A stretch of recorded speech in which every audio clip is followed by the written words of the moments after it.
എടാ എവിടെ പോയാലും നിനക്ക് ഈ ഷർട്ടേ ഉള്ളൂടാ. എടാ ഇന്ന് നമ്മളൊരു കല്യാണത്തിനല്ലോ, നിനക്ക് വേറെ എന്തെങ്കിലും ഇട്ടുകൊണ്ടൊന്നുകൂടെ? എടേ ഇന്ന് ഒരേ സാധനം തന്നെ കുത്തി കയറ്റിക്കൊണ്ട് വരും.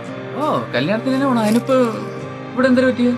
അതല്ല, ഇന്ന് നിനക്ക് ഇതേ ഉള്ളൂ, വേറെ ഒന്നുമില്ലേ? എടാ വേറെ ഡ്രസ് ഇട്ടുകൊണ്ട് ഒരു ആഗ്രഹം ഇല്ലാത്തതുകൊണ്ടല്ല ഞാൻ ഈ ഡ്രസ് ഇട്ടുകൊണ്ട് വരണം. പിന്നെന്താ? എടാ എനിക്കാണെങ്കിൽ പുതിയത് വാങ്ങിയിടാനുള്ള ഒരു സാഹചര്യത്തിൽ കൂടെ അല്ല അളിയാ ഞാൻ ഇപ്പൊ കടന്നു പോകുന്നത്. എടാ അതല്ലടാ. എടാ അത് വേറെ ഒന്നുമില്ല. വീട്ടിലാണെങ്കിൽ അച്ഛനും അമ്മയ്ക്കും വയ്യ, പിന്നെ വീട്ടു ജോലിയൊക്കെ ഞാനാണ് ഇപ്പൊ നോക്കണം. നോക്കിയിട്ട് പിന്നെ പുറത്ത് പോയി ജോലി ചെയ്ത് വീട്ടിലെ കുടുംബവും കാര്യങ്ങളൊക്കെ നോക്കണം.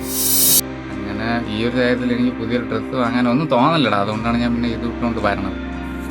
നീ അത് കളയളിയാ, നമുക്ക് കല്യാണത്തിനോ വാടാ. എടാ ഞാൻ പറഞ്ഞില്ലടാ, നീ പോയിട്ട് അതാണ് നല്ലത്. ഞാൻ പറഞ്ഞില്ല. എടാ ഞാൻ പറയണ നിങ്ങൾ. എടാ നില്ലടാ. എടാ